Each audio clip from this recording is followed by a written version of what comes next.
So the fact that Seattle has asked Uber for clarity, right? When you go and deactivate a driver, the driver has the right to know why. Why was he or she deactivated? For what reasons? And Uber doesn't want to share any information. In fact, they want to do as they wish. They want to act, totally independent. Don't tell us what to do. No information has to be given up. So how do they counter that?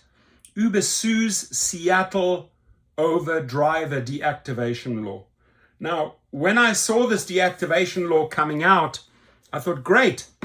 Finally, they're being held responsible and they have to own up and explain to a driver, this is why you were deactivated. Again, however, Uber doesn't like that. And the app-based transportation company Uber is suing the city of Seattle in federal court to halt a new law from taking effect that will regulate when drivers may be booted from its platform. The case, filed less than 2 weeks before the law is scheduled to go live, argues the city is curtailing the company's ability to speak for itself, forcing to associate with problematic drivers, and illegally demanding confidential business information violation of its First, Fourth, and 14th Amendment rights, the company says. And I truly think it's actually the other way around, that the company is violating your rights, but not allowing you to know, why was I deactivated? Why am I kept in the dark? What does it mean when you're accusing me of fraud? Elaborate, right? Share the information, share the rider, who threw me under the bus. And before I continue, I want to show you how dangerous this really is, this practice that Uber exercises. So, for example, here it says, a message from Uber. Hi, Kevin. We're investigating a report from a trip. Okay, they're not disclosing what trip, from a trip, right? And this is why they're suing. We don't want to tell you which trip, but here they say, from a trip, your account has been placed on hold while we look into this report. Driver says, what report? Share that with me. No, we're going to sue. We're not going to tell you what the report is about. This investigation can only be completed by a member of our trust and safety team. So let me tell you in Uber language, trust team, safety team, specialized team, they will keep you hanging and dangling forever. I got an email yesterday, hey dude, help me out with the legal appeal. Force them to act. It's been 3.5 months and I'm still dealing with the safety team who has not made a decision. Ladies and gentlemen, the safety team, the bullshit specialized team, the trust team, right? Just all made up words to keep you dangling, because what they want to do is shelve you, push you aside, because they have 10 other people waiting. So you have to force them. And this can only be done in form of a legal appeal. Again, the links are below, Activation Hero and Gig Rocket. We slap them down, my friends. I figured out the way how to get under Uber's skin, and that is file the appeal, force them to act, and then immediately sue them for lost earnings. It works almost every single time. So if you're stuck in that hamster wheel with the safety team, with the trust team, with the background checking team, with the specialized team, forget about it, right? You'll get wrinkles, you'll grow old. Just come straight on down to us, to Activation Hero. So it can't be resolved. Oh, this is what they say. It can't be resolved using other support channels, including the Green Light Hub and Safety Incident Reporting Line. So they don't want you to go run there. They say it can't be handled by a green light. I'll tell you it can be handled by is the team that I employ, the paralegals, right, that slap these guys down every single day. 10 to 15 legal appeals, we file them every single day against these MFs. So if you have media supporting documents related to the safety incident, what safety incident? What safety incident, right? If you have media supporting documents related to the safety incident, you may choose to save or download it. For reference, the time period for the related incident is 12/19/24 to 12/22/24. So they're giving you a 3-day window. A 3-day window. It happens somewhere in those 3 days. Again, we don't want to tell you. This is what this lawsuit is about. So you see how these guys roll. Be as vague as possible. So you can't pinpoint a rider. Because what they worried is if you pinpoint the rider, you will not only go after Uber legally, which we do at Activation Hero, but you can also subpoena the rider's information and sue the rider. Now, if it's an UberX rider or a shared rider, I doubt they have any money, right? But at least you can stick it back to them. I'm all for slapping them back, right? How dare that rider throw me under the bus? So here, Uber believes that ensuring consumers receive reliable, efficient, and above all safe deliveries is more important than allowing couriers with consistently low consumer ratings, a sign of serious perform or safety issues, to keep disappointing consumers. That's what they're accusing you of. Oh, you are disappointing our consumers. We will deactivate your ass. We don't have to deal with you. And because they're trying to force us to deal with the situation, we're going to sue them. We're going to sue Seattle. So Seattle, dig in, fight back, get your best attorneys. You got to win this case. Among the first of its kind in the country, the law's aim is to limit the ability of companies like Uber and Lyft to bar drivers from its platform. Passed in August 2023, city lawmakers viewed such deactivations as both clouded, correct, in secrecy and devastating to the finances of those no longer able to drive. Now, let me say this, devastating to the finances of those no longer able to drive. And they're like trying to, they're trying to make it about food deliveries. No, your deactivations are going rampant amongst rideshare drivers and food delivery drivers. So don't try and box and put the blame on food delivery drivers. You're just basically deactivating who you want for whatever reason, and then you don't have to give any explanation whatsoever. However, right, to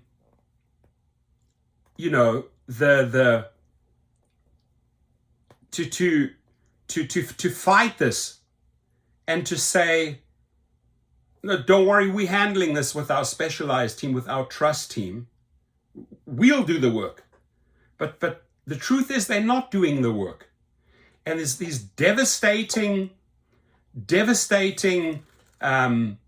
financial repercussions.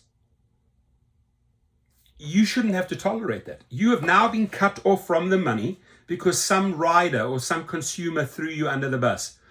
And that's why our method at Activation Hero is the most effective, because we don't waste time, right? We're not going to play the little Uber or Lyft game or the little DoorDash or Uber Eats stalling, safety team, specialized team. We're not going to play that little game.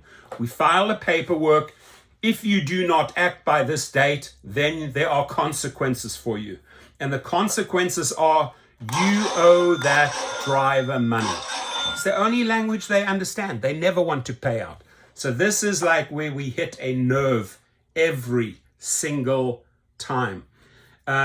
Uber believes that ensuring consumers receive reliable, efficient, and above all safe deliveries is more important than allowing couriers with consistently low consumer ratings, a sign of serious performance and or safety issues, to keep disappointing consumers. Like it's not our goal to disappoint a consumer. Among the first of its kind in the country, the law's aim is to limit the ability of companies like Uber and Lyft to bar drivers from its platform. Passed in August 2023, city lawmakers viewed such deactivations as both clouded in secrecy and devastating to the finances of those no longer able to drive. By the way, we help you get those finances back. Absent drivers' ability to unionize, the law was one piece in a years-long campaign by past city councils and local labor advocates to regulate gig work companies on behalf of their independent contractor workers. The companies, which have reputations for aggressive lobbying at all levels of government, fiercely opposed the law, and 2 council members voted against it. Former council member Alex Peterson and current council president Sarah Nelson. The law's implementation has been waylaid as the city's Office of Labor Standards worked through some of the ordinance administrative details. If allowed to go into effect in January the 1st, the law would require the companies to write a reasonable policy for when a driver is deactivated and give the drivers early notice if they are going to be kicked off the platform. Not just, oh, surprise, surprise, you can no longer log in. Give them adequate warning so that they can prepare themselves. Don't force them into this financial devastating situation by just like cutting off their access. The law also requires the companies to conduct a fair and objective investigation. Why not? This is why when we talk about fair, a fair and objective investigation, when we file this legal appeal, we put your statement in here. Listen to what the driver says. This is the driver's side of the story, right? You can't just go, okay, this is the rider's side of the story, the consumer side of the story. Screw that. We're not going to listen to what the driver says. Deactivate it. No, we force them to listen to your story. Your statement, your side of the story is even more important, because remember, you had a false allegation coming your way. So you got to be given that chance, that fair and objective investigation chance, to, and provide 14 days notice before deactivating a driver, except in certain circumstances. Drivers should also be provided with records justifying their deactivation and be given the chance to contest the decision. Give them records, when it took place, by whom, why, right? Give them information. You can't just like willy-nilly, oh, you deactivated today, we'll deactivate you because that rider said so, because that rider said so, because that rider said so. Bullshit, Darryl Koshashawi. You do not understand the game, right? Because you're sitting there eating caviar and sipping champagne while these people are out there on the streets making you money. You have no idea, all idea what's going on. But you know what? We'll get my little legal team with Tony West and all my legal cronies to sue Seattle. Finally, the companies are required to turn over internal data on how frequently and why they kick off drivers from them. Why do you kick them off? Like when the way I learned this, ladies and gentlemen, how to fight these guys was in 2016. They kicked me off the platform. I said, why? They said, you committed fraud. What fraud? No, we don't have to tell you. You committed fraud. No, you will tell me what fraud, because I will legal up. So I got some heavy hitter attorneys and I sued them. So it turns out, I may have mentioned this the other day, I was telling other Uber riders to use me as their preferred driver, meaning I will show up at your house, you make the request, I am the closest, I immediately accept, and off we go. And I did that 3 or 4 or 5 times with certain customers because they wanted me. And I said, that's the only way you're going to get me as a preferred driver. You asked for the trip, I accept. So they said, you committed fraud. They never ever told me what type of fraud until I sued, and I won that case. I wasn't circumventing, wasn't costing them money. In fact, they even, based on that 2016 lawsuit, they brought out the preferred driver model in 2019. So they learned from my case. So maybe we could even use this to our advantage. App-based workers are an essential part of our city's economy and deserve protections against sudden deactivations that can significantly threaten the ability to make a livelihood. Ladies and gentlemen, reality here. I get text messages, emails, phone calls at 2:30 a.m. in the morning, 3 a.m. in the morning, when suddenly at 3 a.m. in the morning, a driver is deactivated. They go online or they call friends, hey, call the guys at Activation Hero, call Torsten. I'm getting these messages. I usually, when I'm up at 5:30 or 6 a.m., I'm answering those people that got deactivated at 3 a.m. It's extremely, extremely, extremely stressful. Broadly speaking, Uber argues the law will hobble its ability to act quickly when deactivation is deemed necessary and lead to worse service for customers. The company already has internal policies for when someone is restricted from the platform, most commonly for failing background checks or issues with uploading necessary documents, it argues. By the way, both those cases are easy to fight. Documents, they don't always interpret the documentation or your insurance correctly. Failing background checks, very often they're not even up to date. The background check has already been corrected or something has been dismissed off your record, but they're still penalizing you. And it's sitting with that trust team, that specialized team, that safety team who's not making a decision. So especially when it comes around these background checks and documentation, you got to accelerate the matter. This is why it's so effective when we are filing this appeal at Activation Hero. Hey, stop messing around with a background check. Take action. It's already all updated. The driver is good to go. Why are you costing them earnings? Or by the way, we're going to sue you for those earnings.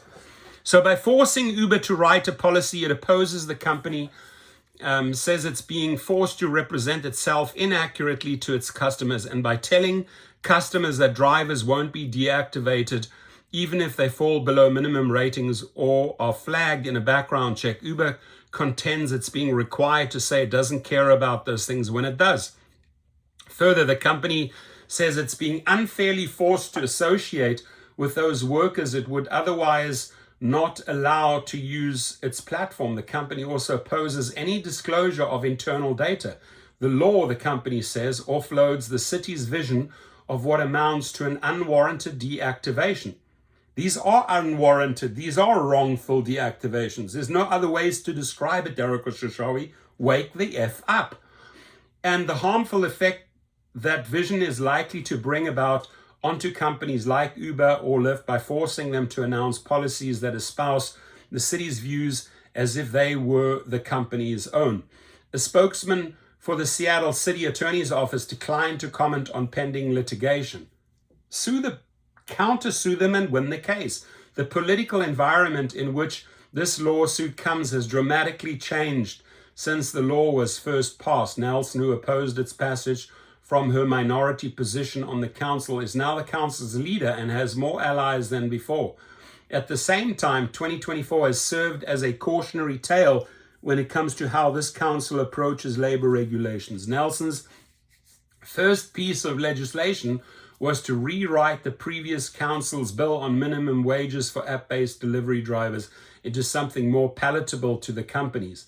That effort withered, however, amid opposition from labor advocates and concern from some other of her colleagues. A bill from council member Joy Hollingworth extended minimum wage tip credits to small businesses, also ran into pushback and was tabled. So here it is. It's very simple. These people get approached by Uber's lobbyists. There's money involved, there are favors involved, and they protect the companies.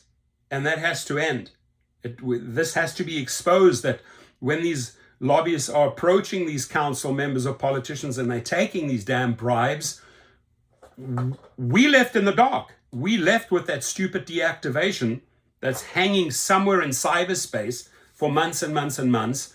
So by all means, take the matter into your own hands, file your legal appeal, sue them. Sue them. We'll show you how at activationhero.com. Have a good one.